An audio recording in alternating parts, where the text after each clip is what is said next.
తెలంగాణ ఇచ్చినాక హౌస్ సాక్షిగా అసెంబ్లీ సాక్షిగా ఏది ఏమైనా ఈ క్రెడిబిలిటీ ఈ క్రెడిట్ సోనియా గాంధీ గారికే అని ఆయన అంత మంచిగా ఒప్పుకున్నారు కదా. మరి ఇప్పుడు కూడా స్వాగతించాలి. ఇప్పుడు ఒక అలిగేషన్ చేశారు, కాంగ్రెస్ లో జాయిన్ కావడానికి ప్రయత్నించారు. అలిగేషన్ కాదండి, అది ఫ్యాక్ట్ అండి. అలిగేషన్ కాదు, ఎన్ని నెలల క్రితం? గత 6 నెలల నుంచి ప్రయత్నిస్తుంది, కానీ మాకు తెలిసింది 3 మంత్స్ ఇప్పుడు కవిత చెప్పొద్దా నేను రాను కాంగ్రెస్ కని, ప్రతిపక్షంలో ఉన్నా నేను బీఆర్ఎస్ లోనే ఉంటా, నాకే పదవి ఇచ్చినా ఏ హోదా ఇచ్చినా ఇవ్వకున్నా. ఎక్కడ తిడుతుందండి కాంగ్రెస్? ఎక్కడ తిడుతుంది? ఏం తిట్టింది? ప్రాజెక్ట్ విషయంలో మేడిగడ్డ రిపేర్ చేయట్లేదు అని చెప్పి వాళ్ళు కూడా తిట్టింది. ఉనికి లేదండి, ఉనికిని కాపాడుకోవడానికి మాట్లాడడం వేరు. చిత్తశుద్ధితోటి ప్రజా సమస్యల మీద ప్రజల కోసం మాట్లాడడం డిఫరెంట్. నువ్వు అధికార పక్షంలో ఉంటే ఒక రకంగా, ప్రతిపక్షంలో ఉంటే ఒక రకంగా మాట్లాడడం కరెక్ట్ కాదు. కాంగ్రెస్ పార్టీల చిన్న నాయకుడి నుంచి పెద్ద నాయకుని వరకు నిజంగా కూడా సిన్సియర్ గా ప్రతిపక్షంలో ఉన్న అధికార పక్షంలో ఉన్న ఆ రకంగానే వ్యవహరిస్తారు, ప్రవర్తిస్తారు. కానీ ఇక్కడ ఆ రకంగా లేదు కదా. అంటే ఇప్పుడు మరి కాంగ్రెస్ రాకుండా ఎవరు ఆపారు? హైకమాండ్ ఆపిందండి. కార్యకర్తలకు కూడా ఇష్టం లేదు కదా. మీకు నేనెవరండి? ఇక్కడ అక్క కాదు, నేను ఇక్కడ కాంగ్రెస్ లీడర్ కదా. ఇప్పుడు మీకు మీ చెల్లి వస్తే మీకు కూడా సపోర్ట్ ఉంటుంది కదా కాంగ్రెస్ లో. కాంగ్రెస్ లో వర్గాలు ఉంటాయి, రేవంత్ రెడ్డి వర్గం, ఉత్తమ్ కుమార్ రెడ్డి వర్గం, తర్వాత బట్టి విక్రమార్క వర్గం, ఇంకో ఇట్లా వర్గాలు ఉంటాయి కదా. మీకు కూడా కవిత వర్గం, కాంగ్రెస్ లోనే బోలెడు వర్గాలు ఉన్నాయి. కవిత ఉంటారు కదా కాంగ్రెస్ లో బోలెడు వర్గాలు కాదండి. ఎందుకు కాంగ్రెస్ కు రావడం? కవిత బీసీల కోసం మాట్లాడుతున్నావు, నువ్వు బతుకమ్మ అంటేవి, జాగృతి అంటేవి, జాగృతి అంటేనే అప్పుడు ఎజిటేషన్ టైంలో ఏమన్నారు? జాగృతి ఎందుకు పుట్టిందన్నారు? మన కళలు, కవులు, మన సంస్కారము, మన సంస్కృతుల మీదనే కదా మాట్లాడింది. మరి ఆ సంస్కృతుల్లో ఇది 2017లో వచ్చిన ఈ సామెతలు అంతకుముందు ఉండే కావచ్చు. మరి ఆ బుక్లెటో రాస్తున్నప్పుడు వద్దు ఇలా బాలేవు అని కరెక్షన్ ఎందుకు చేయలేదు? కవిత చెయ్యాలి కదా, మరి సామెతలు వద్దనాలి కదా. ఇప్పుడు మరి అవతల వాళ్ళు మాట్లాడిన రాస్తున్నప్పుడు కవిత చాలా బుక్కులు పబ్లిష్ అవుతాయి తెలుగు దారిలో, తెలుగు అకాడమీలో. మీకు తెలియదు భరత్ గారు, కేసీఆర్ గారికి తెలియకుండా చాలా విషయాలు జరుగుతాయి పార్టీలో గాని కుటుంబంలో గాని. కానీ మిగతావన్నీ కూడా కవితకు తెలియకుండా బీఆర్ఎస్ పార్టీలో 10 ఏళ్లలో కవితకు తెలియకుండా ఏది జరగలేదు అని తెలిసినాయండి. పార్టీలో ఉన్నప్పుడు అన్ని తెలుస్తాయి కదా, తెలియకుండా ఎలా ఉంటది? కవితకు తెలియకుండా ఇప్పుడు ముఖ్యమంత్రి గారికి తెలిసినంత సమాచారం తెలిసిందంత మాకు తెలుస్తుందా అండి? ఒక మాట మీరు అన్నారు, కవిత తెలియకుండా ఏం జరగలేదు. అన్నిట్లో తెలుస్తాయండి. సరే, ఇప్పుడు కవిత మాటనే అంత నడుస్తే ఎందుకు ఓడిపోతుంది? నిజామాబాద్ లో 7 ఎమ్మెల్యేలు ఎందుకు కోఆపరేట్ చేయరు? కుటుంబంలో 7 ఎమ్మెల్యేలు ఒక్కళ్ళైనా గెలవాలని మీరు అడిగారు, మళ్ళీ మాట్లాడియాలి భరత్ గారు, మాట్లాడించాలి కదా. సప్లిమెంటరీ క్వశ్చన్, 7 ఎమ్మెల్యేల్లో బీఆర్ఎస్ లో ఒక్కళ్ళన్నా కవితను గెలవాలి. అదే నేను చెప్పబోతున్నా కదా భరత్ గారు. అందరిది డిఫరెంట్, ఇక్కడ కవితది డిఫరెంట్. కవిత కేసీఆర్ కూతురు, ముఖ్యమంత్రి కూతురు కాబట్టి కుటుంబంలో అయినా పార్టీలో అయినా ముఖ్యమంత్రి కూతురే కాబట్టి తను అనుకున్నట్టు నడిపించుకుంది. కానీ అక్కడ ఓట్లు వేయాల్సింది మీరు అన్నట్టు కాన్స్టిట్యున్సీకి సంబంధించి, పార్లమెంటరీ కాన్స్టిట్యున్సీకి సంబంధించి వేయాల్సింది ఎమ్మెల్యేలు కాదు, ఓట్లు ప్రజల మన్ననలు పొందాలి కదా. అది పొందలేకపోయింది. దానికి ఎవరేం చేస్తారండి? పెద్ద పెద్దోళ్ళే కొన్ని సందర్భాలలో ఓడిపోయిన సందర్భాలు ఉన్నాయి. కానీ ఇక్కడ ముఖ్యమంత్రి కూతురు ఉండి అధికారంలో ఉండి ఓడిపోయే పరిస్థితి తెచ్చుకుంది. ఇప్పటికి కూడా నేను ఇంకొకటి చెప్తున్నాను, మీరిద్దరు కూడా అడుగుతున్నారు కానీ నేను ఇక్కడ నుంచి కవితకు కూడా చెప్పదలుచుకున్నాను. స్టిల్ ఇప్పటికి కూడా నేను ఇది వరకు కూడా ఒక ఛానల్ నుంచి కూడా చెప్పినా, ఇప్పుడు కూడా చెప్పుతున్నా. మల్లన్న మాట్లాడింది సామెత పరంగా మాట్లాడింది, కవిత మనసు నొచ్చుకొని ఉండొచ్చు, అది నిజంగా కూడా సున్నితమైన మాట. ఎవ్వరు కూడా ఏ నాయకుడు కూడా ఏ పార్టీలో కానీ బయట కానీ అలాంటి మాటలు మాట్లాడడం కరెక్ట్ కాదు. మాట్లాడొద్దు కూడా, మహిళలను నొప్పించే విధంగా మాట్లాడొద్దు. మీరు మెప్పించకపోయినా పర్వాలేదుగా నొప్పించే విధంగా మాట్లాడదు. నేను కవితకి ఇక్కడ నుంచి సూచన చేస్తున్నా, మీకు కూడా తెలియజేస్తున్నానండి. కవిత చుట్టూ ఇప్పుడు ఈ పరిణామాలను జరుగుతున్న ఈ లెటర్ వచ్చినప్పటి నుంచి కూడా కవిత చుట్టూ ఉన్న వాళ్ళే. కవిత ఇది బాగా బాగా గుర్తుపెట్టుకోవాలి, గమనించుకోవాలి, కరెక్ట్ చేసుకోవాల్సిన అంశం ఉంది. మల్లన్న కంటే 100 టైమ్స్ అడ్డదరిద్రంగా మాట్లాడుతున్న వాళ్ళు కవిత చుట్టూ స్టిల్ ఉన్నారు. ఎవరున్నారు ఇప్పుడు కవిత చుట్టూ ఉన్న వాళ్ళండి? పార్టీ వాళ్ళు అంటున్నారా, ఫ్యామిలీలో అంటున్నారా ఏంటి, ఎవరి గురించి? ఇప్పుడు బీఆర్ఎస్ వాళ్ళు ఎవరు వస్తున్నారు? కవిత చుట్టూ ఎవరు ఉంటున్నారు? ఇప్పుడు నిత్యం దాంట్లో ఉన్న వాళ్ళు ఇంకా నేను చెప్తే బాగోదు అది, కానీ కవిత కరెక్షన్ చేసుకోవాలి. ఎవరి వల్ల నాకు ఎక్కువ నష్టం జరుగుతుంది, ఎలాంటి దరిద్ర మాటలు మాట్లాడుతున్నారు, ఏం జరుగుతుంది అని అంటే దీన్ని బట్టి కవిత ఒకటి అర్థం చేసుకోవాలి. వినండి భరత్ గారు, కవిత ఇప్పటికైనా ఒకటి అర్థం చేసుకోవాలి. ఇప్పుడు మా కమ్యూనిటీ కూడా ఉందండి. మా ఎమ్మెల్యే గారు షాద్నగర్ ఎమ్మెల్యే గారు ఏదో సందర్భంలో అవతల పార్టీ నాయకుడు మాట్లాడిన దానికి ఒక బీసీ బిడ్డని అంటావా అని మా వీర్నపల్లి శంకర్ గారు మా కమ్యూనిటీని ఆయన ఆ వ్యక్తులను అనబోయి పొరపాటున కమ్యూనిటీ అన్నందుకు మా కమ్యూనిటీ మొత్తం దాడి చేసింది. ముఖ్యంగా శంకర్ గారి కంటే ఎక్కువ పార్టీలు ఉన్న మా మీద దాడి చేసింది. అందులో నన్ను మరీ టార్గెట్ చేసేసిండ్రు, మాట్లాడట్లేదు. మరి ఇప్పుడు నేను మా కమ్యూనిటీ వాళ్ళని కూడా అడుగుతున్నా, కవిత మరి మన ఆడబిడ్డనే కదా, మరి మీరు ఇప్పుడు కేసీఆర్ గారికి భయపడా మరి దేనికోసము ఎవరు కూడా మాట్లాడాలి కదా.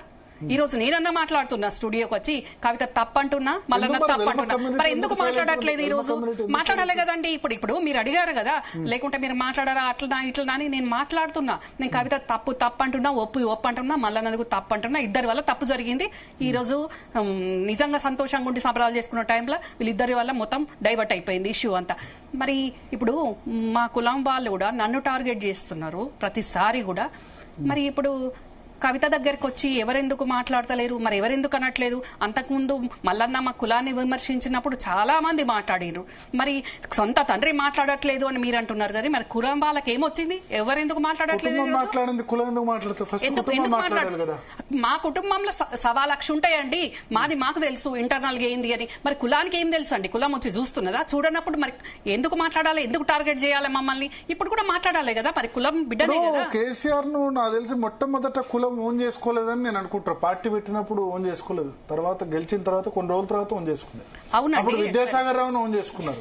అవును, నాకు తెలిసి కదా. విద్యాసాగర్ రావు కేంద్ర మంత్రి, కేసీఆర్ ఉన్నప్పుడు పెద్దగా వెలమ కులం విద్యాసాగర్ రావును ఓన్ చేసుకుంది కానీ కేసీఆర్ ఓన్ చేసుకోలేదు. తర్వాత విజయరామారావును ఓన్ చేసుకుంది కానీ కేసీఆర్ ఓన్ చేసుకోలేదు. ఆయన సక్సెస్ సాధించిన తర్వాత ఓన్ చేసుకుంది. జలగం వెంగళరావు గారిని కూడా ఓన్ చేసుకున్నారు. అదంటే 78 లో, కంటెంపరీ కాదు కదా. సో మరి కులం తర్వాత ఓన్ చేసుకుంది, ముందు ఓన్ చేసుకోలేదు నాకు. సో మేబీ ఇప్పుడు స్టాల్వాట్ కేసీఆర్ ఉన్నారు అంతే కదా వెలమ కులానికి. ఇప్పుడు మీరు ఈ పార్టీలో ఉన్నా సరే మీరు ఆయనకు వ్యతిరేకంగా మాట్లాడితే మీ కులం వాళ్ళు మిమ్మల్ని తిట్టరా? ఫంక్షన్ల వాటిలో అంటారు కదా, ఎందుకు మాట్లాడుతున్నావు అని అయితే అంటారు కదా.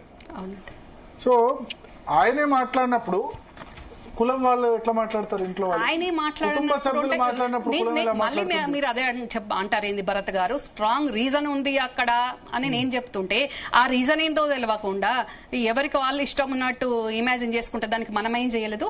కాకపోతే కాంగ్రెస్ ఉన్న ఆడబిడ్డను నన్ను టార్గెట్ చేయడము, మరి అదే కవితకు ఈ రోజు మరి ఇబ్బంది వచ్చి అంటే పార్టీ తరపున మాట్లాడాలి కదా, మాట్లాడలేకపోతున్నారు అంటే కేసీఆర్ గారికి భయపడే కదా. దీన్ని బట్టి కవిత ఇక్కడ ఒకటే అర్థం చేసుకోవాలి, మా కుటుంబంలో చాలా పెద్ద కుటుంబం, 200-300 మంది ఉంటారు, మా ఓన్ ఫ్యామిలీ.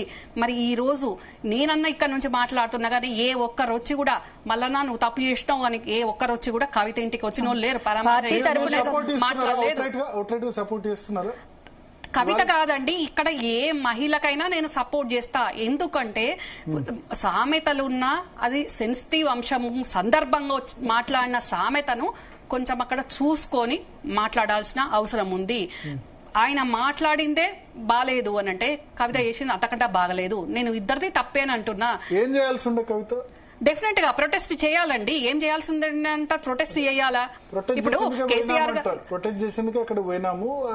ప్రొటెస్ట్ చేయడానికి ఆఫీస్ కి పోవడం ఎందుకంటే అది దాడి చేయడానికి పోయి మళ్ళీ ప్రొటెస్ట్ అని మళ్ళీ కవర్ చేసుకోవడం ఎందుకు? ప్రొటెస్ట్ అంటే ధర్నా చౌకాడికి రా, మేమందరం వచ్చేవాళ్ళం కదా, డెఫినెట్ గా వచ్చేవాళ్ళము. మా కాంగ్రెస్ మంత్రులు, మా పీసీ చీఫ్ గారు, మా పొన్నమన్న ఆల్రెడీ మల్లన్న మాట్లాడిన దానికి మహిళలను అవమానించొద్దు అని వాళ్ళు చెప్తానే ఉన్నారు కదా. ధర్నా చౌక్ వెళ్ళేవాళ్ళు ఒకవేళ కవిత కనుక ధర్నా చేస్తే అంటే డెఫినెట్ గా అండి. ఇప్పుడు యాజ్ ఏ మహిళగా ఏ పార్టీలు ఉన్నా, బీజేపీ వాళ్ళు కనీసం నోటీసులు కూడా తీసుకోలేదు అంటున్నారు.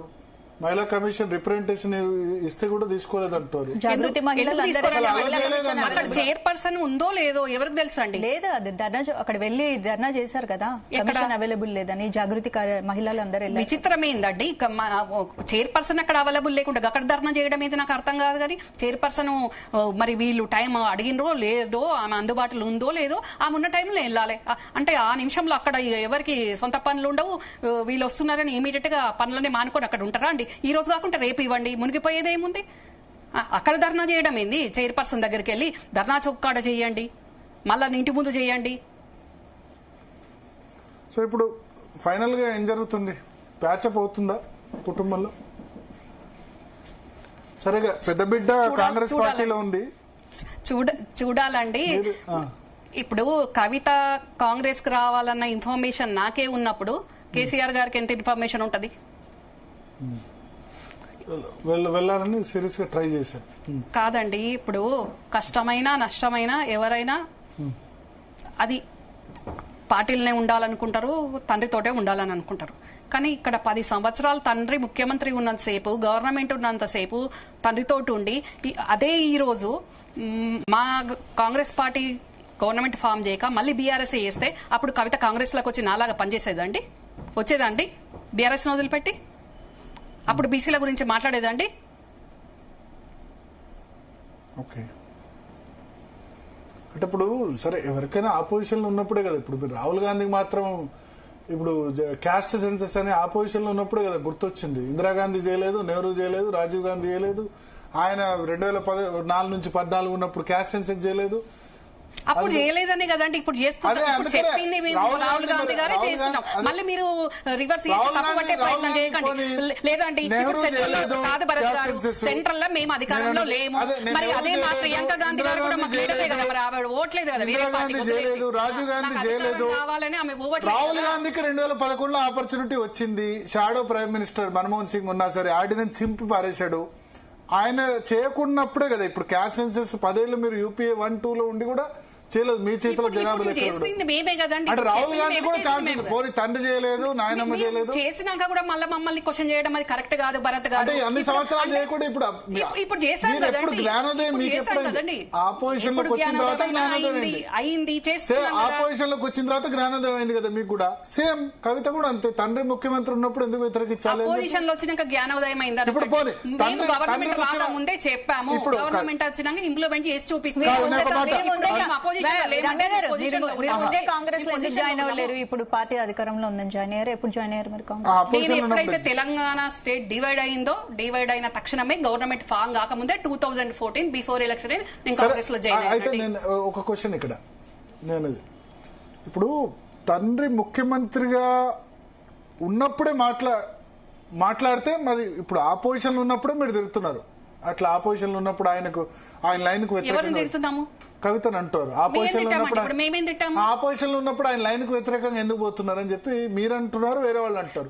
ముఖ్యమంత్రిగా ఉన్నప్పుడు లైన్ కి వెళ్తే ఊరుకుంటారా? భరత్ గారు పవర్ చేతిలో ఉన్నప్పుడు ఎన్నో వాళ్ళకి ఇష్టమైన చేయించుకున్నట్టు ఇది కూడా చేయించే సత్తా ఉంది. చేసుకున్నారు, డెఫినెట్ గా చేసుకున్నారు, చాలా చేసుకున్నారు. మిగతా కుటుంబ సభ్యుల స్థాయిలో కనీసం 10% అన్న చేసుకున్నారా? 10% కాదు, ఈక్వల్ గా అంతకంటే ఎక్కువనే చేసుకున్నారు. నాకు ఏంటంటే బీఆర్ఎస్ లో ఉన్న జడ్పీటీసీ లేకపోతే హైదరాబాద్ లో ఉన్న ఎమ్మెల్యేలు ఇంకా చాలా ఎక్కువ చేసుకున్నారు. లేకపోతే ఒక ఎమ్మెల్యే స్థాయి అంతా కూడా చేసుకోలేదు. ఆమె నడవలేదు 10 సంవత్సరాలు. ఏం నడవకపోయిందండి, ఓడిపోయినా గానీ. ఇప్పుడు మా పార్టీ నుంచి పోయిన బీసీ మహిళకు కవిత తీసుకున్న ఎమ్మెల్సీ ఇస్తాని కేసీఆర్ గారు నామినేషన్ మొత్తం రెడీ చేసుకోమన్నాక అదే ఎమ్మెల్సీ కవిత తీసుకుంది కదండి. ఇంకా ఏం నడవలేదు, ఏం తక్కువైంది, ఏమైంది చెప్పండి? మరి ప్రతిసారి చేసుకుంది మీకు షో చేయడమో లేకుంటే మీకు చెప్పడం చేయాలా అండి? కవిత చేసుకున్నది, నేను ఇవన్నీ చేసుకున్నాను. నేను అనేది ఏంటి అంటే పవర్ లో ఉన్నప్పుడు, అధికారంలో ఉన్నప్పుడు చేయడానికి అవకాశాలు ఎక్కువ ఉంటాయి భరత్ గారు. మేము అపోజిషన్ లో ఉండి చెప్పి 42% రిజర్వేషన్ మేము అధికారంలో ఇక్కడ ఉన్నాం కాబట్టి ఇంప్లిమెంట్ చేస్తాము. అది దేశవ్యాప్తంగా చేయాలనేది మా డిమాండ్ ఉంది. కవిత ఎమ్మెల్సీ కూడా కాదండి, కేసీఆర్ గారి కూతురు, ఏదైనా చెయ్యొచ్చు అక్కడ. నిజంగా మహిళల మీద చిత్తశుద్ధి ఉంటే, బీసీల మీద చిత్తశుద్ధి ఉంటే డెఫినెట్ గా మాట్లాడాల్సిన అవసరం ఉంది. ఇప్పుడు నాకు మాట్లాడినందుకు నా పదవి పోదు, నేను కూతురునే, నాకు పదవి ఉన్నా లేకున్నా ఒకటే అని కేసీఆర్ గారు ఎప్పుడు చెప్తారు కదా, పదవి అంటే నాకు తృణప్రాయం అని. నువ్వు కూడా అట్లనే అనుకొని చేయాల్సింది ఉండే కదా. నానా ఎందుకు తగ్గిస్తున్నావు, తగ్గించకు, పెచ్చకపోయినా తగ్గించకు అని మాట్లాడాలి కదా కవిత. ఓకే, సో ఫైనల్ గా ఇప్పుడు మీరు అన్నారు కాంగ్రెస్ లో జాయిన్ అయ్యే ప్రయత్నం చేసింది, హైకమాండ్ అడ్డుకుంది అని చెప్పి. అవునండి. ఎందుకు హైకమాండ్ అడ్డుకుంది? కవిత అవసరం ఇప్పుడు కాంగ్రెస్ పార్టీకి ఏముందండి చెప్పండి. మరి 10 మంది ఎమ్మెల్యేలు అవసరం ఏముందని జాయిన్ చేసుకున్నారు? 10 మంది ఎమ్మెల్యేలను మేము వాళ్ళ ఇంటికి పోయి మంగళారతి బట్టి జాయిన్ చేసుకున్నది లేదు.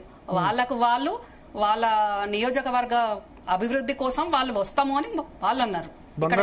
బంగారు తెలంగాణ కోసం జాయిన్ అయ్యారు. బంగారు తెలంగాణ అనేది మా కాంగ్రెస్ పార్టీ ఎప్పుడు చెప్పలేదు. మేము బంగారు భవిష్యత్ చూపిస్తాము అని అన్నాం కానీ బంగారు తెలంగాణ చేస్తామలేదు. ఆ మాటలు చెప్పిందన్ని బీఆర్ఎస్ పార్టీ వాళ్ళు, టీఆర్ఎస్ బీఆర్ఎస్ వాళ్ళు చెప్పిండ్రు. మేము అభివృద్ధి చేస్తాము, ప్రజా సంక్షేమం, మీరు కాంగ్రెస్ లో జాయిన్ అవుతా అంటే మీరు యాక్సెప్ట్ చేస్తారా, ఆహ్వానిస్తారా? మీ సోదరి కవిత ప్లేస్ లో నేను ఉంటే మటుకు అలాంటి పని చేయనండి. బీఆర్ఎస్ లోనే ఉంటారు. బీఆర్ఎస్ లో ఉండం కాదు, తండ్రి మాట వింటారు. డెఫినెట్ గా అధికారం 10 సంవత్సరాలు అనుభవించి ఇప్పుడు మళ్ళీ అధికారంలో లేకపోగానే మళ్ళీ అధికారం కోసం ఇంకో చెట్టు నీడ చూసుకుంటాననడం అంటే అది ప్రచారం కూడా కావచ్చు కదా. ఏంటి ప్రచారం? కవిత కాంగ్రెస్ లోకి వస్తుంది అనేది ప్రచారం చేస్తారనుకోవచ్చు. ప్రచారం ఎట్లయితుందండి? ఇప్పుడు మీరే అన్ని అంటున్నారు, అంత పెద్ద మాటలు, ఇంత పెద్ద సినారో జరుగుతుంటే కూతురు గురించి కేసీఆర్ గారు స్పందిస్తలేరు అని అంటే ఎంత స్ట్రాంగ్ రీజను, ఎంత ఇబ్బందికరమైన పరిస్థితి ఉంటే మాట్లాడతలేరు కావచ్చు. ఓకే, స్ట్రాంగ్ రీజన్ మాత్రం 6 మాత్రమే తెలుసు అని చెప్తున్నారు. 6 మాత్రమే తెలుసు, అది కానీ ఏదో మరి కాంగ్రెస్ పార్టీ నుంచి సపోర్ట్ వచ్చింది. పొన్నం ప్రభాకర్ సపోర్ట్ చేశారు, మహేష్ కుమార్ గౌడ్ సపోర్ట్ చేశారు, రమ్యారావు కూడా సపోర్ట్ చేస్తా అంటున్నారు. ధర్నా చౌక్ వెళ్ళి ధర్నా చేసేదాన్ని. మీరు కూడా అది అబ్యూజింగ్ సెంటెన్స్ వర్డ్ సెంటెన్స్ అని మీరు కూడా అంటున్నారు కదా. ఇప్పుడు అంటే పార్టీలకు అతీతంగా ఒక మహిళపై తీర్మానం చేసిన వ్యాఖ్యలకు స్పందిస్తున్నారు. ఆ విషయంలే కదా ఇదంతా జరిగేదంతా కూడా, ఆ విషయంలే కదా. సామెత లేకలేదు, సామెత ఉన్నది.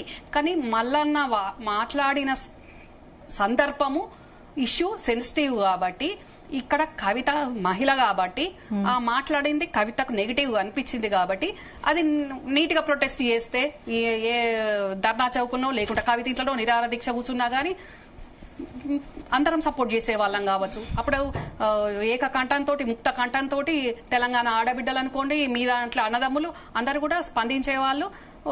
అవుట్ రైట్ గా మళ్ళీ తప్పని అనడానికి స్కోప్ ఉండేది కదండి.